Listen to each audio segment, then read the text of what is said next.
Every like and comment from you means a lot to me. Subscribe so you don't miss new stories, and tell me what you think. Thank you for being here. The wind that funneled down the gorge in the North Cascades had a bite to it, a high-altitude chill that smelled of damp stone and the sharp, clean scent of pine needles. It whipped at the nylon of our tents, a constant reminder that we were intruders here, miles from the nearest logging road. We'd set up camp in a tight, defensible clearing, a small patch of semi-level ground flanked by sheer granite walls that clawed at the slate-gray Washington sky.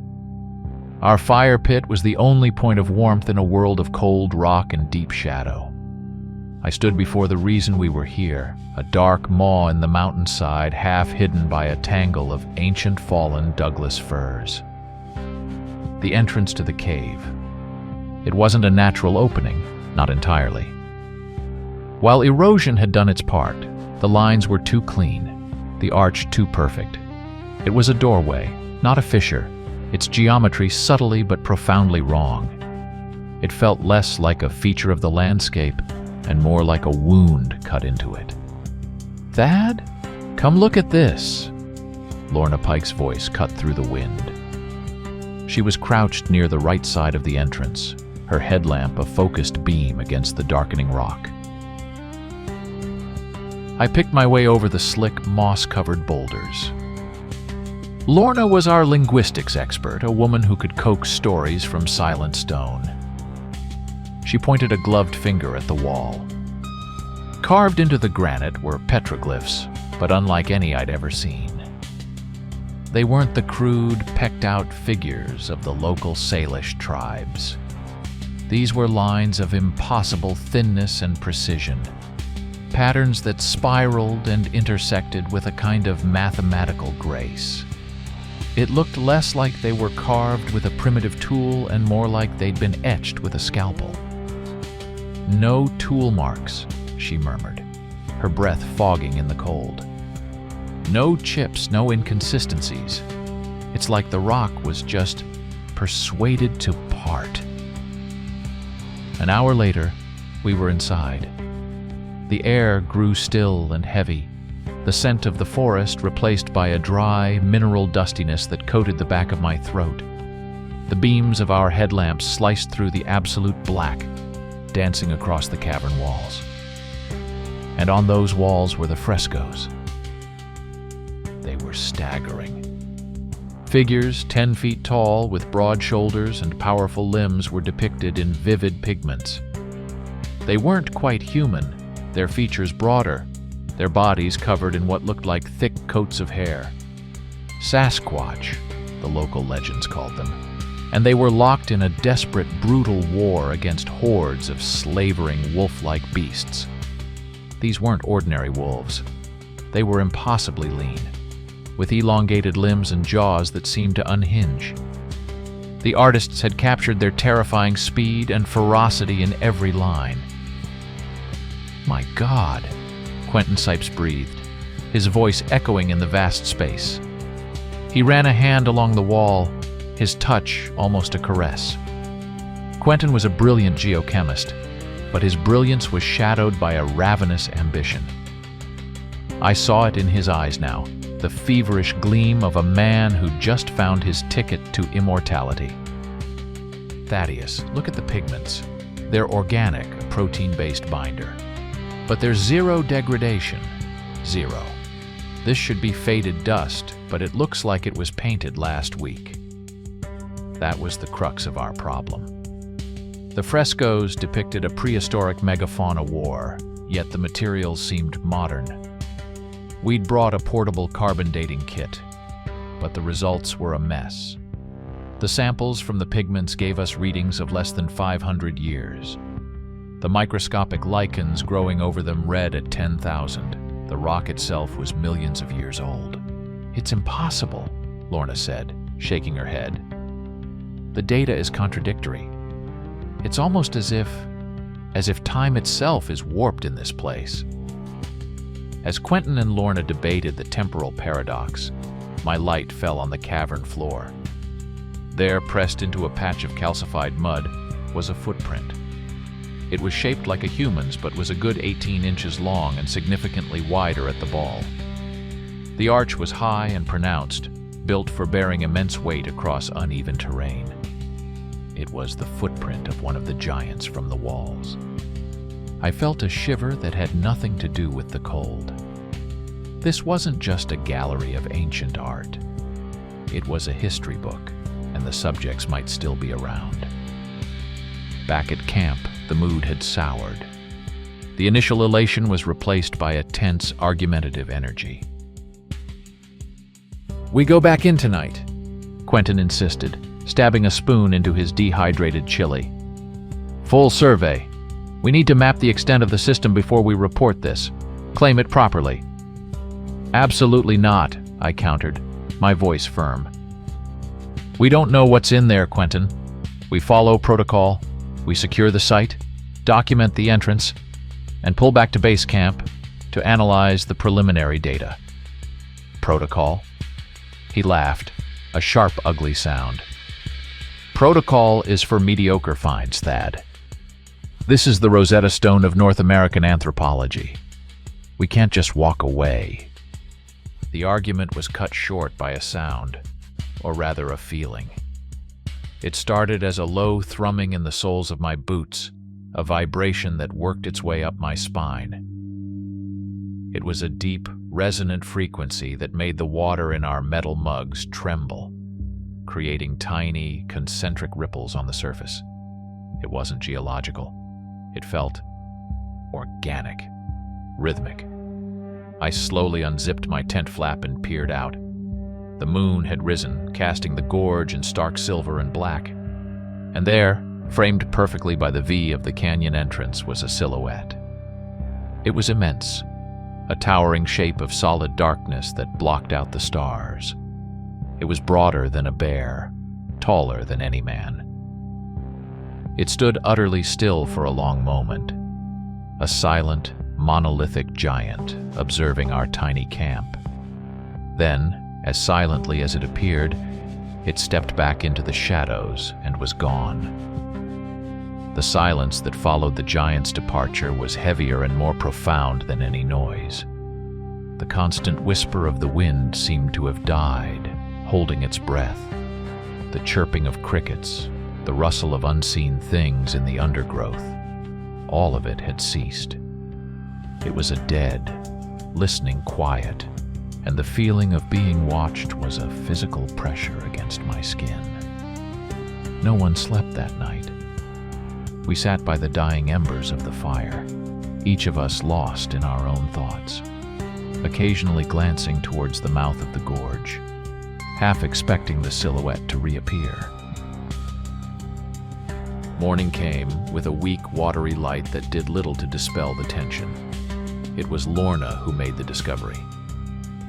"Our supplies," she said, her voice tight with confusion. We hurried over to the waterproof barrels where we stored our food. The lids had been removed, not pried or broken, but carefully unscrewed. Inside, the contents had been organized. The foil packets of dehydrated meals were in one pile, the energy bars in another. The bags of trail mix, the canned goods, the coffee, all sorted into neat, distinct categories. Nothing was taken. Nothing was even damaged. A grizzly would have torn the barrels to shreds and gorged itself. A cougar would have ignored them. This was something else entirely. "It wasn't an animal," I said, stating the obvious. "It's a test," Lorna mused, her eyes scanning the bizarrely tidy display. "It's demonstrating intelligence, problem-solving, categorization. This isn't mindless foraging, it's communication." Quentin was practically vibrating with excitement. "A cognitive assessment. It's studying us just as we're studying it. Incredible." That night I decided on a different approach. Protocol was out the window. This situation was beyond any textbook. While the others huddled in their tents, pretending to sleep, I stayed by the fire. I took 3 cans of sliced peaches in heavy syrup, a luxury item on any expedition, and placed them on a flat rock about 20 feet from the firelight's edge. Then I sat down on a log, made sure my hands were empty and visible, and waited. For hours, there was nothing but the crackle of the flames and the sigh of the wind. Then, a shift in the darkness. A shape detached itself from the deeper shadows beneath the pines. It moved with a silence that was unnerving for something so massive. It was the creature from the frescoes, a living Sasquatch. It stood nearly 9 feet tall, its body a powerhouse of muscle hidden beneath a coat of thick matted fur, the color of rich, dark earth. But it was the eyes that held me. Set deep in a broad, strangely human-like face, they weren't the wild, feral orbs of a beast. They were filled with a weary intelligence, a profound caution, and something I could only describe as fear. It stopped at the edge of the light, regarding the cans of peaches. Slowly, it ambled forward, its long arms swinging loosely. It picked up a can, turning it over in its huge 5-fingered hands. Then it did something that stunned me. It extended one finger, which was tipped with a thick, claw-like nail, and neatly slit the can's metal lid from edge to edge. It peeled back the top, the sweet scent of syrup filling the air. But it didn't eat. Instead, it held the can out towards me, a clear offering. My heart was hammering against my ribs, a frantic drumbeat in the night. This was the moment. I slowly stood up, keeping my palms open and facing forward. "It's okay," I said softly, my voice barely a whisper. "You can have it. It's for you." I took a single deliberate step forward. From the corner of my eye, I saw a flicker of movement from Quentin's tent, the faint red light of a recording camera. He was documenting it all, his scientific curiosity overriding everything else. The creature watched my advance, then seemed to accept my gesture.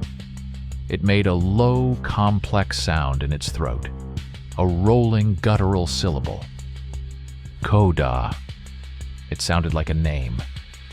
Charlie, I found myself saying. It was a stupid, simple name, but in that moment, it felt right. A bridge. He, I was certain it was a he, pulled the can back and delicately picked out a slice of peach, eating it with a surprising daintiness. He finished the can, then set it down gently. He then turned slightly, pointing a long finger at his own torso and shoulder. In the firelight, I could see them clearly for the first time. Scars. Vicious, healed-over wounds. 3 parallel gouges raked across his chest, each wider than my hand. They were claw marks, made by something of unbelievable size and power. The creatures from the cave paintings. The wolf things. Suddenly, Charlie's entire demeanor changed. His head snapped towards the dark opening of the cave. The fur on his neck and back bristled, standing on end. He let out a low, urgent huff of air and made a sharp, downward chopping motion with his hand toward our fire. The message was unmistakable. Put it out. Now. Something in that cave terrified him, and the light of our fire was a beacon drawing its attention. The next few days passed in a state of surreal, silent diplomacy. Charlie, or Coda, as his people might call him, became a regular, cautious visitor. He never came too close to the tents, but he would sit near the edge of our camp, watching us with those ancient, sorrowful eyes. He showed a startling curiosity, especially for our tools. He'd watch, fascinated, as Lorna transcribed her notes into a journal or as I cleaned a survey transit, his head cocked to one side like a curious dog, but with an intelligence that was anything but animalistic. It was Quentin who noticed the necklace. "Look," he whispered one afternoon, pointing his binoculars. around his neck. I raised my own. Tucked into the thick fur was a cord of woven sinew, and hanging from it was a piece of obsidian, polished to a mirror sheen. It wasn't a random rock. It was shaped, worked, and valued. It was an artifact. It was culture. "They're not just intelligent primates," Lorna murmured, lowering her camera. "They're a people." The breakthrough came on the 4th day. Charlie appeared in the middle of the afternoon, a shocking break from his nocturnal routine. He seemed agitated, pacing back and forth at the edge of the clearing. He made a series of soft grunts, and then, with a clear sense of purpose, strode towards me and tugged insistently on the sleeve of my jacket, pulling me in the direction of the cave. His message was clear. "You must come. Now." There was no debate. We gathered our gear in a flurry of controlled haste: headlamps, ropes, emergency rations. Lorna packed a comprehensive medical kit and her digital audio recorders. Quentin, I noticed with a knot of unease in my stomach, discreetly tucked a flare gun into the waistband of his pants at his back. He saw me looking and gave a tight, thin-lipped smile. Just in case. Charlie led us into the darkness. The familiar outer chamber with its stunning frescoes soon gave way to a series of narrow, winding tunnels. This was not a path for humans. We had to squeeze through tight passages, scraping our packs on the stone, our breath clouding in the beam of our headlamps. The air changed. The dry dustiness of the entrance was replaced by a warm, humid atmosphere, thick with the earthy smell of soil and subterranean vegetation. The oppressive silence of the deep earth was gone, replaced by the faint, distant sound of running water. Our guide moved with an unnerving confidence, never hesitating at a fork, occasionally tapping a rock wall with his knuckles as if testing its integrity before leading us on. He was navigating his home. After what felt like miles, the tunnel opened dramatically. We stepped out onto a wide ledge and stopped, speechless. We were in a grotto of impossible scale, a cavern so vast our lights couldn't find the ceiling. The space was not entirely dark.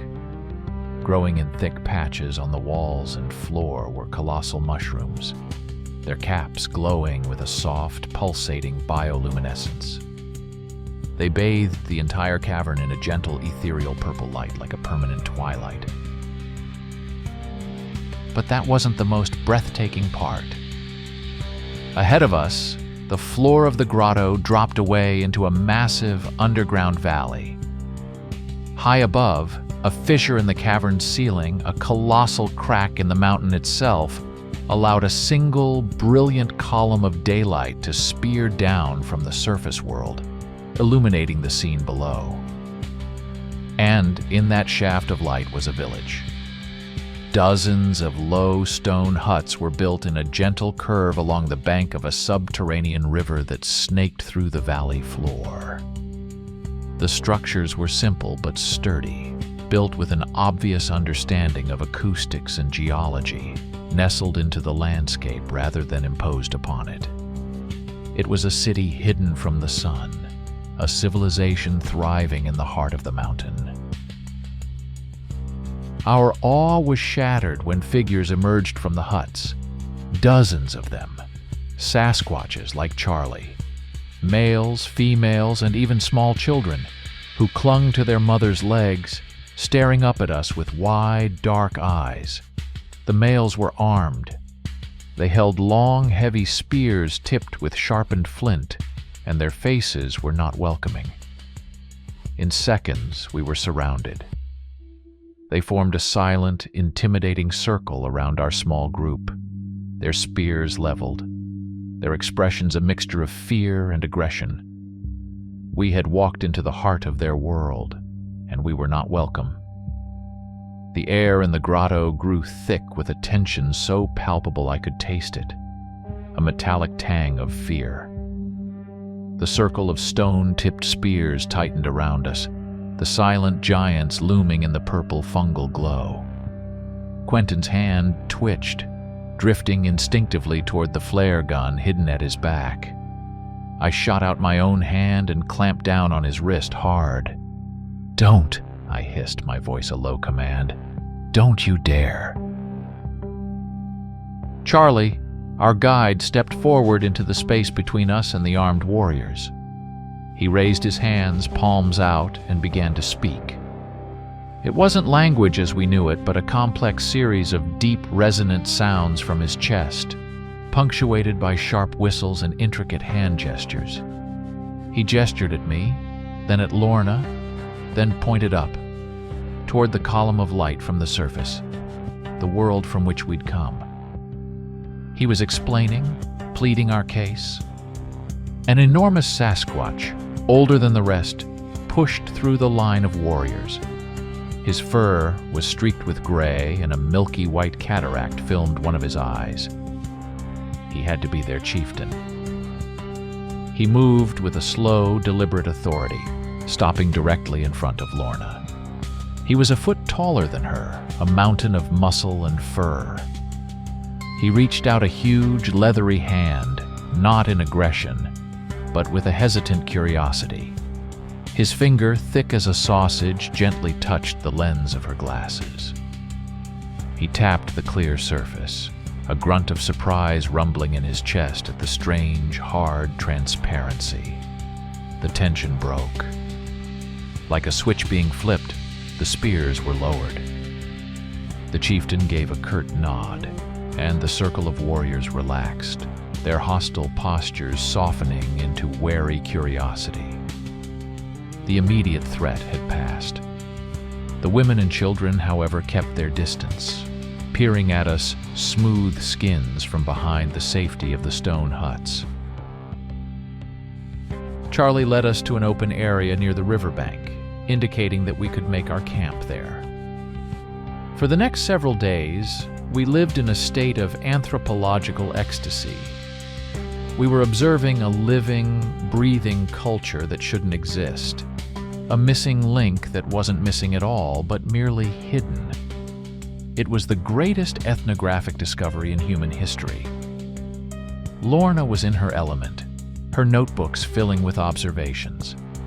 She quickly realized their verbal communication was limited, used mostly for close quarters interaction. Their true language was a combination of complex sign language and a system of resonating whistles that could carry for miles through the cavern systems. Thaddeus learned that they were a deeply communal people, with intricate family structures and a profound respect for their elders and the dead, who were interred in niches carved into the grotto walls. I tried to keep Quentin focused on geology, rock strata, mineral analysis, but his ambition was a restless beast. He was constantly prowling the perimeter of the settlement, his eyes hungry for more. That's when he found the gates. Set into the far wall of the cavern, away from the main living area, was a pair of colossal stone doors, each at least 30 feet high. They were carved from the living rock, seamless and perfectly fitted, adorned with reliefs of the same wolf-like creatures from the entrance frescoes. They were depicted not in battle, but in postures of submission before a towering, godlike Sasquatch figure. In front of the gates stood 2 guards, the largest warriors in the tribe, armed with massive obsidian-headed axes. Quentin was mesmerized. He started to approach, but Charlie materialized at his side as if from nowhere. Our friend Coda stood directly in his path, his expression harder than I had ever seen it. He crossed his powerful arms in front of his chest, a gesture that needed no translation. It was a sign of absolute, unequivocal prohibition. "You do not go there." That night, the whispers started. "It's not a tomb, Thad," Quentin murmured, his voice tight with excitement as we lay in our sleeping bags. The village was quiet. The only sounds the gurgle of the river and the soft purple pulse of the fungi. The carvings, the guards. It's a treasury. Or a temple. Maybe technology. Think about it. The precision on the petroglyphs at the entrance. That wasn't done with flint. There's something behind those doors. Something that explains all of this. The key to their entire civilization. I looked at him in the dim light, at the feverish glint in his eyes. He wasn't seeing a people to be understood anymore. He was seeing a puzzle to be solved, a prize to be won. The scientific curiosity had curdled into something obsessive, something dangerous. And the look on his face scared me more than the 9-foot-tall, spear-wielding giant sleeping just a few yards away. The following days were a delicate dance of discovery. Lorna, with my help, began to assemble a rudimentary dictionary, finding fascinating phonetic parallels between the Sasquatch's guttural language and certain extinct Paleo-Siberian dialects. It was a groundbreaking connection that could rewrite the history of migration across the Bering Strait. We spent our time with Charlie and a few of the more curious villagers, learning about their hunting techniques. They farmed the giant, blind cave fish from the river and their social rituals. It was peaceful, productive, and it was all a lie. On the third morning, Quentin announced he was feeling unwell. He complained of a stomach bug, waving us off with a weak gesture. "You two go with Charlie," he said, forcing a cough. "He wanted to show you the source of the river. I'll just rest up here. Don't want to hold you back." I hesitated, a prickle of suspicion running down my spine. But Lorna was already shouldering her pack, eager to see the underground springs, and Quentin looked convincingly pathetic, huddled in his sleeping bag. I let it go. It was a mistake that would cost us everything. As soon as our headlamps vanished down the river tunnel, Quentin went to work. He wasn't sick. He was waiting. He unzipped the false bottom of his duffel bag and pulled out 2 flat metal flasks of high-proof whiskey, saved for what he'd called a special occasion. This, in his twisted logic, was it. He walked casually towards the 2 colossal guards at the stone gates. He smiled, made gestures of friendship, and offered them one of the open flasks. The guards, whose days were spent in motionless, silent vigil, were intrigued. They sniffed the foreign, pungent liquid. Quentin mimed drinking, smacking his lips with exaggerated delight. One of the guards, a younger male, took the flask and took a tentative sip. The effect was instantaneous and devastating. The Sasquatch physiology, evolved over millennia in this pristine environment, had no tolerance for concentrated alcohol. The guard's eyes widened, and a deep, rumbling cough shook his massive frame. His partner grunted in alarm, but the first guard, after the initial shock, grinned a wide, goofy grin. He took another, deeper pull. Soon, both were drinking, laughing in booming, unfamiliar tones. Within 20 minutes, the fire water, as Quentin had presented it, had done its work. The 2 guards, pillars of their society, were slumped against the rock wall, lost in a profound, stuporous sleep. Quentin's heart hammered in his chest, his breath coming in ragged gasps of adrenaline and triumph. The gates weren't locked, merely heavy. He found purchase, strained with all his might, and managed to open one of the doors just enough to create a dark, man-sized gap. He slipped through without a backward glance. Our trip to the river source was shorter than expected. A minor rockfall blocked the passage, and Charlie indicated it would be unsafe to proceed. We returned to the settlement hours ahead of schedule. The first thing I noticed was the smell.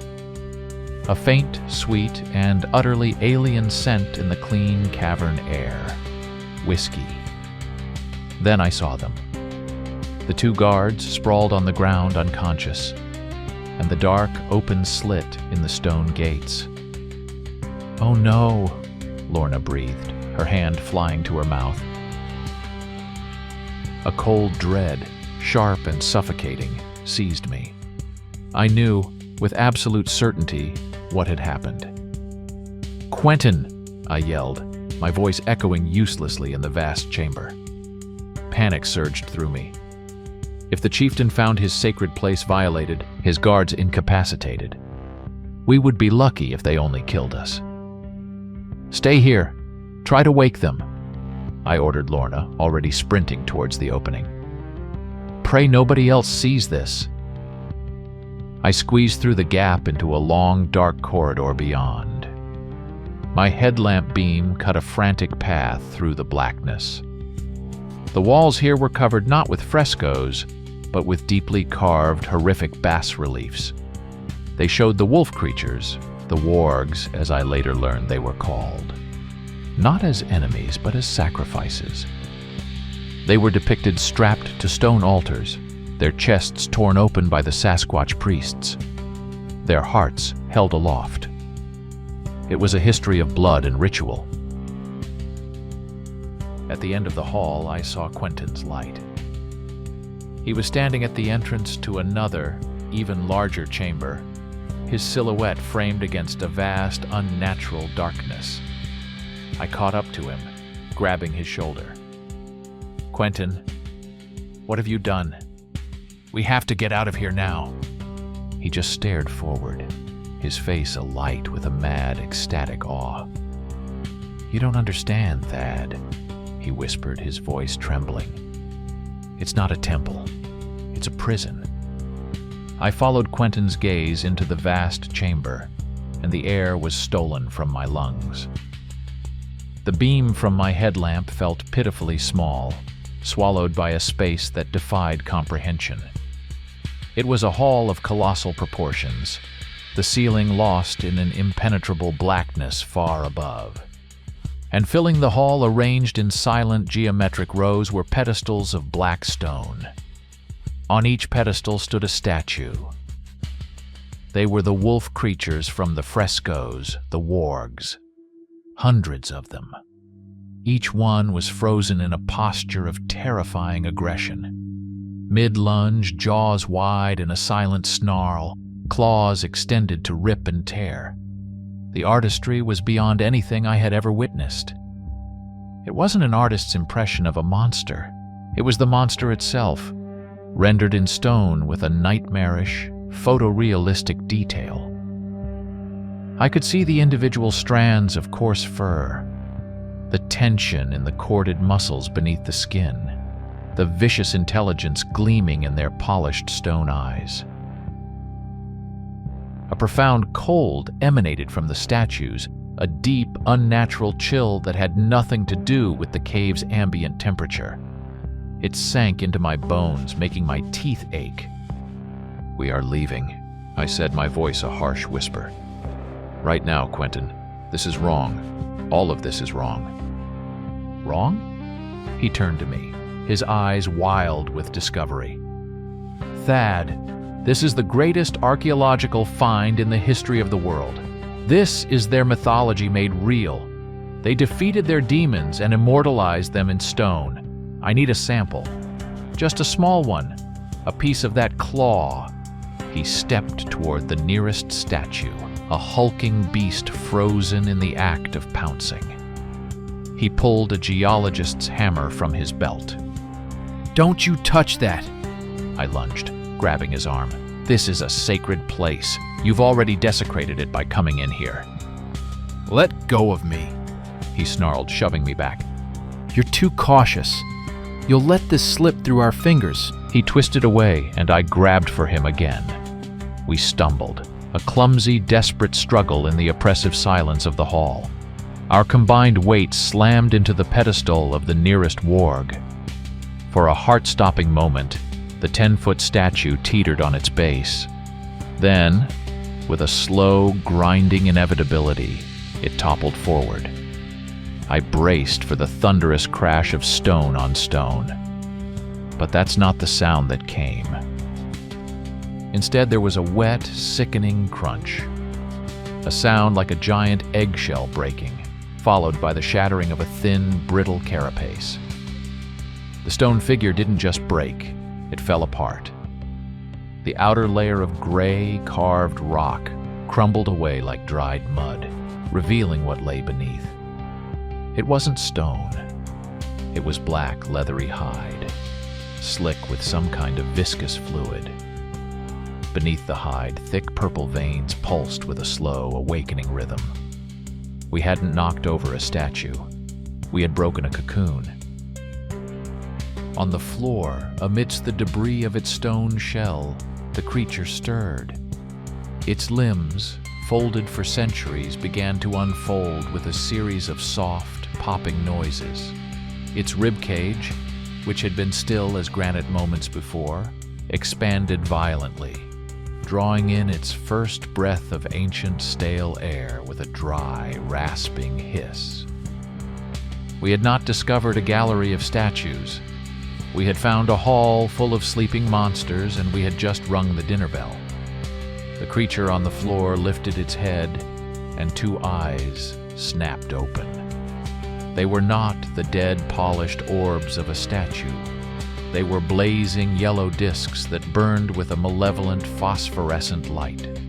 They fixed on me, and a terror so pure and absolute flooded my system that my legs refused to move. I was paralyzed, a mouse frozen in the gaze of a cobra.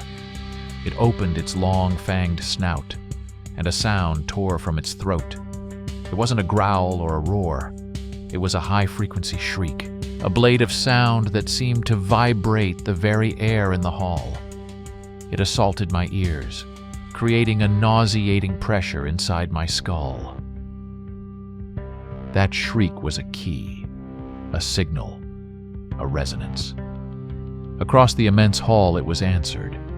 A hairline fracture appeared on the stony flank of a nearby warg. Then another. The sound wave washed over the rows of sleepers, and a symphony of destruction began. A web of cracks spread across each statue. A sound like 1,000 panes of glass shattering in slow motion. The stone sleep was over. The spell of my fear broke. "Quentin!" I screamed, grabbing the front of his jacket. He was staring, his face a mask of disbelief and horror, the architect of our doom. I yanked him with all my strength, dragging his dead weight toward the corridor. "Move!" Behind us, the hall erupted into a cacophony of hellish sounds.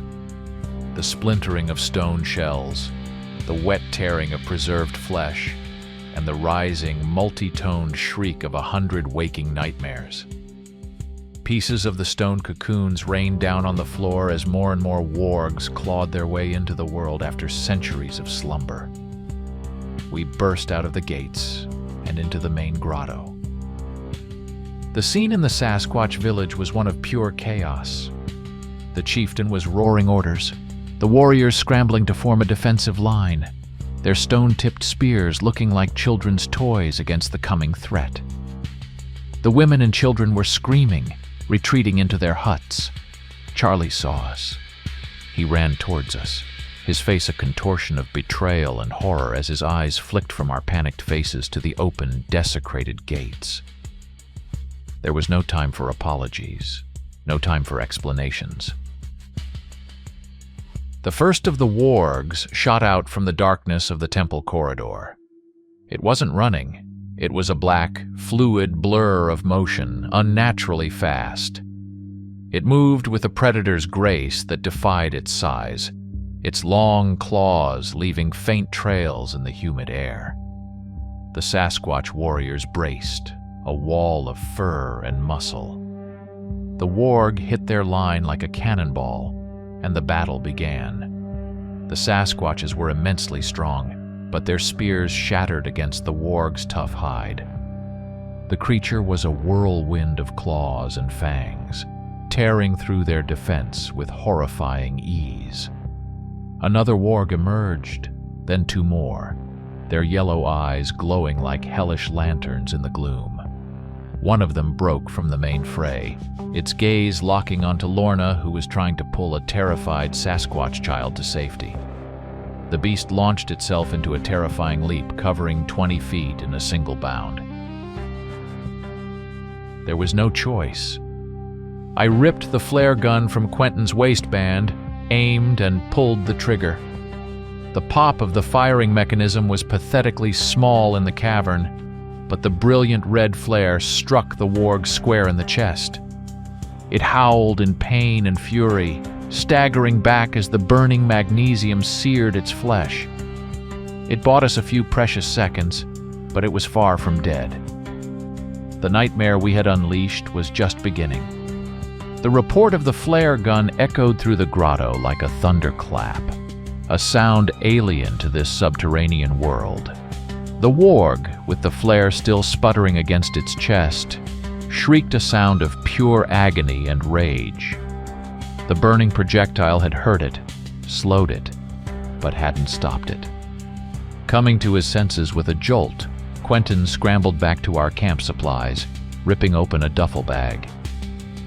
I had forgotten. He had insisted on bringing a personal firearm, a short-barreled pump-action shotgun, disassembled and packed away as geological survey equipment. He slammed the weapon together with frantic, practiced motions. The solid sound of him racking the first shell was, for a fleeting moment, reassuring. He opened fire, his face a mask of furious desperation. He was no longer a scientist. He was a man trying to blast away his guilt with buckshot. The shotgun blasts were deafening in the enclosed space, each one a physical blow. The lead pellets tore into the wargs, staggering them, but the creatures were unnaturally resilient. They took hits that would have dropped a grizzly bear and kept coming, fueled by an ancient, single-minded hunger. The battle devolved into a primitive, brutal melee. It was a clash of titans from a forgotten age. The immense physical power of the Sasquatch was pitted against the lightning speed and razor-sharp claws of the wargs. A warrior would swing a massive stone club, connecting with a sound like a wrecking ball hitting concrete, only for the warg to absorb the blow and retaliate with a disemboweling slash of its claws. Through the chaos, I saw Charlie. He wielded a huge, uprooted stalagmite like a battering ram, a desperate bulwark protecting a huddle of terrified young ones. He fought with the ferocity of a king defending his people, his roars of defiance mixing with the shrieks of the wargs. Lorna, ever the pragmatist, was trying to create a makeshift infirmary, tearing strips from our bedrolls to bandage the wounded, but the sheer ferocity of the attack was overwhelming. A new wave of wargs poured from the temple gates, their numbers seemingly endless. Our path back to the surface tunnels was cut off. We were trapped. "We're running low!" Quentin yelled over the din, fumbling to reload. The distinct sound of metal on metal told me he was down to his last few shells. A warg, larger than the others, with streaks of gray in its black fur, blindsided him. Claws raked across his shoulder, shredding his jacket and the flesh beneath. He cried out, a sharp gasp of pain, and crumpled to the ground, the shotgun clattering uselessly on the stone floor. I dragged him behind a large, altar-like rock, firing the last flare at an approaching monster to keep it at bay. Quentin was pale, his breathing shallow, blood soaking his sleeve. We were out of ammo, out of time, and out of hope. Just then, Charlie broke through the fighting, appearing at our side. He was bleeding from a dozen wounds, but his eyes were clear and filled with a grim purpose. He grunted, pointing not towards the exit, but upwards. My eyes followed his gesture. High above the village, carved into a wide ledge on the cavern wall, was a colossal statue. It was a depiction of a Sasquatch shaman, his arms outstretched towards the heavens. And cradled in the statue's massive stone hands was a crystal, a huge uncut geode that pulsed with a soft, internal blue light. Charlie looked from the statue to us. He placed a hand on my shoulder, a gesture of finality. Then he made a series of quick, sharp hand signals. "You go. I will end this." No, Charlie. I yelled, my voice raw. We can retreat together. There's another way out. But he just shook his massive head, his expression one of profound, sorrowful resolve. He knew, as I did, that there was no escape. The tide of wargs was endless. To run was only to die tired. He gave my shoulder one last, powerful squeeze, a gesture of friendship, of forgiveness, of farewell, and then he was gone, charging toward the cliff face below the shaman statue. The remaining Sasquatch warriors saw his intent. Without a word, they understood.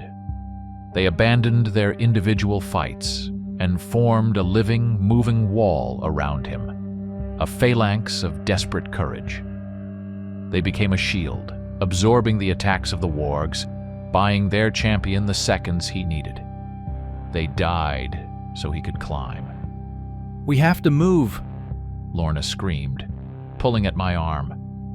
She was half carrying, half dragging the wounded Quentin, whose face was ashen. Thad, now! We scrambled away from the main battle, moving along the cavern wall toward the tunnel that led back to the surface. I kept looking back over my shoulder, my headlamp beam cutting through the swirling dust and chaos. Charlie was climbing. He moved with an astonishing agility, finding handholds and footholds in the sheer rock face that seemed invisible. Wargs leaped and clawed at his legs, trying to drag him down, but his people below intercepted them, sacrificing themselves to ensure his ascent. He reached the ledge. He scrambled onto the base of the giant statue and pulled himself up into its outstretched stone palms. With a roar that echoed above the din of battle, he seized the pulsing blue crystal. At that moment, the Alpha Warg, the big gray-flecked beast that had wounded Quentin, made a final, desperate leap. It landed on the statue's shoulder, its claws sinking deep into Charlie's back. But our friend didn't falter. He didn't even cry out. His jaw was set, his entire being focused on his single final purpose. He held the crystal high for one moment, a beacon of blue light in the violent darkness. Then, with all his remaining strength, he smashed it down onto the stone hand of the statue. There was no sound. There was only light. A blinding, silent flash of incandescent blue-white energy erupted from the point of impact. It wasn't an explosion, it was an expansion. A wave of pure, silent energy radiated outwards in a perfect, rapidly growing circle. Everything the wave touched, it changed. The Warg Alpha, still latched onto Charlie's back, was the first to go. Its snarling face went slack, its black fur instantly paling to a dull, lifeless gray. Its form hardened, becoming rough, textured granite. The process was instantaneous. The wave washed over the battlefield below. Wargs, frozen mid-lunge, became grotesque sculptures of violence. The Sasquatch warriors, locked in combat with their ancient foes, met the same fate. Their fur turned to stone, their dying roars of defiance silenced forever, their bodies petrified in their final heroic moments. The wave was racing towards us. We ducked into the mouth of the exit tunnel just as it washed over the entrance. I risked one last look back. I saw Charlie. He was still standing, his body already turning to granite. He turned his head, and his stone eyes met mine in a final, heartbreaking look of farewell. Then the last of the light consumed him. his heroic sacrifice sealed in eternal stone. The light vanished. The silence that fell was absolute. A heavy, suffocating blanket that was more deafening than the battle it replaced. It was the silence of a tomb. We stumbled back out onto the ledge overlooking the valley. It was no longer a home or a battlefield. It was a museum of horrors. Hundreds of statues, warg and Sasquatch alike, were locked together in a frozen, silent tableau of their final desperate struggle. A warrior with his club raised, a warg leaping for his throat, both captured forever in cold gray stone. Lorna let out a choked sob. She walked to the nearest figure, a Sasquatch female shielding a small child who was now just a tiny stone effigy. Lorna reached out and touched the child's arm. The surface was hard as diamond, but strangely, it was still warm, as if the life within had only just been extinguished. Quentin, leaning heavily against the rock wall, stared at the scene. The feverish ambition in his eyes was gone, replaced by a hollow, shattered emptiness. He looked upon the civilization he had annihilated, the masterpiece of his hubris. The cost of his greatest discovery was etched in every silent, petrified face. I looked at the statues, at the residual warmth radiating from them. This wasn't death, not entirely. It was stasis, a curse, a magical failsafe that had turned everyone, friend and foe, to stone. And if it could be done, I reasoned with a desperate sliver of hope, perhaps it could be undone. There had to be a key, a counter-ritual, something that could reverse the process. But we didn't have it. We were helpless. The journey back to the surface was a long, agonizing ascent through the dark, winding tunnels. We didn't speak. There were no words for this kind of failure, this depth of grief. Quentin's wound, staunched by Lorna's field dressing, oozed blood, and his pained silence was a more profound punishment than any accusation I could have leveled. We emerged from the cave mouth just as the sun was rising, its brilliant golden light spilling over the Cascade Peaks. The ordinary world outside, the chirping birds, the scent of pine, the crisp morning air, felt alien and obscene after the silent gray graveyard we had left below. Using our remaining strength, we rolled boulders and dragged fallen logs to cover the entrance to the cave. It wasn't a permanent seal, but it would hide it from any casual hiker, protecting the sanctity of the place until I could return. We never spoke of forgiveness. Quentin was a broken man, his spirit crushed under the weight of his actions. And I had a new purpose. This was no longer an archaeological site to be studied. It was a rescue mission waiting to happen. As we prepared to leave the gorge, I reached into my pocket. My fingers closed around the small, polished piece of obsidian Charlie had worn around his neck. He had dropped it during the fight, and I had picked it up. It felt cool and smooth in my palm. I stood and looked back at the mountain, a silent granite mausoleum holding an entire civilization in its heart. The wind began to pick up, carrying the first flurries of an early snow, already beginning to cover our tracks. Holding the obsidian tight, I made a vow to the silent stone, to the friend who had saved us. "I'll wake you," I whispered, my voice lost in the wind. "I promise."